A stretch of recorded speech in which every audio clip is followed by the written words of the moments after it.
Bon, on a parlé de la réalité des choses du président de la République, le contexte international, la réalité du moment, tout ce qui se passe autour, la guerre en Ukraine, la guerre à Gaza, les expulsions, la menace de désinformation avec une signature d'un contrat qui avoue avoir violé et attaqué Israël. Sinon, ils seront présentés devant un juge israélien.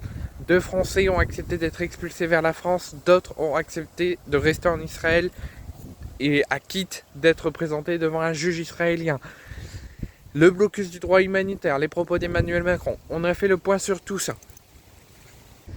Mais il y a aussi, et c'est ce qu'on n'arrête pas de parler depuis un certain temps, que le président Macron préfère s'occuper d'autres pays que de nous, mais un vrai président devrait s'occuper d'aider d'autres pays, mais aussi de s'occuper de son propre pays.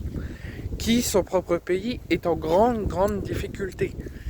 Par le pouvoir d'achat, par l'inflation avec le conflit ukrainien, une petite baisse de prix, mais toujours une hausse de prix, la retraite que certaines personnes et la plupart des personnes de ce monde, surtout en France, n'aura pas, et la question sécuritaire en double, la question sécuritaire par rapport au conflit international, le conflit en Ukraine, le conflit en Israël géré par le président français et aussi en relation avec le président ukrainien qui met en péril la sécurité de nous Français et surtout par un Volodymyr Zelensky qui préfère s'occuper de sa petite gueule et de son pays, quitte à mettre en doute la sécurité des habitants des autres pays.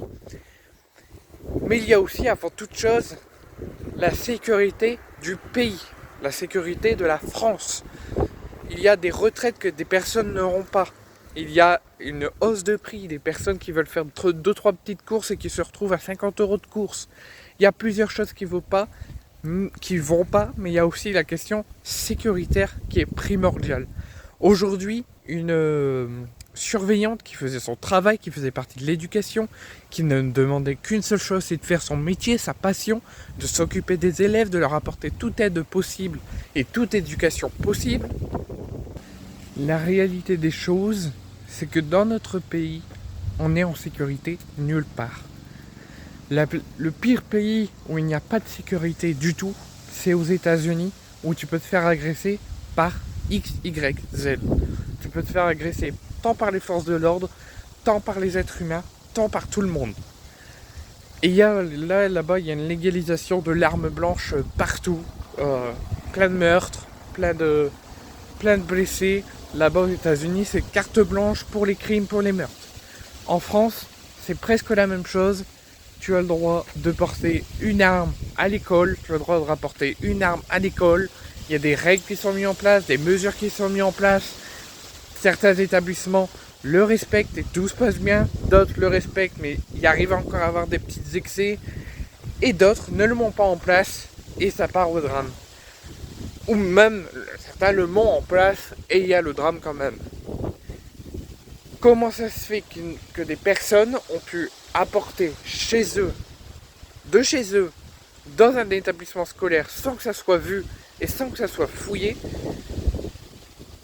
une arme blanche, aujourd'hui, à nos gens, quelqu'un est venu avec une arme blanche, un enfant, un adolescent de 14 ans est venu dans son collège avec une arme blanche dans son sac et a assassiné son enseignante.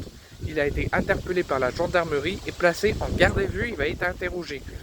Alors oui, ça peut poser la question de la santé mentale des jeunes, depuis la période du Covid notamment. Ça peut permettre la santé mentale des Français qui se détériorent de jour en jour. L'absence de psychologues, le temps d'attente pour avoir des psychologues, des psychiatres, être suivi régulièrement avec un bon temps accessible, ça se pose question, et ça se pose question surtout de la santé mentale des jeunes. Alors oui, chaque acte horrible comme là, on va pas mettre la santé mentale comme excuse. On va pas dire, oui, il a tué l'enseignante, il n'a pas été assez suivi, le gouvernement n'a pas mis cette chose en place, donc il doit être acquitté. Non, il a commis un crime, il a commis un meurtre, il doit être condamné avec la plus grande fermeté, même s'il n'a que 14 ans. Mais la santé mentale des jeunes et des Français et la sécurité de la France doit être pris très au sérieux. On ne peut pas dire on va dans un magasin, on peut avoir une arme.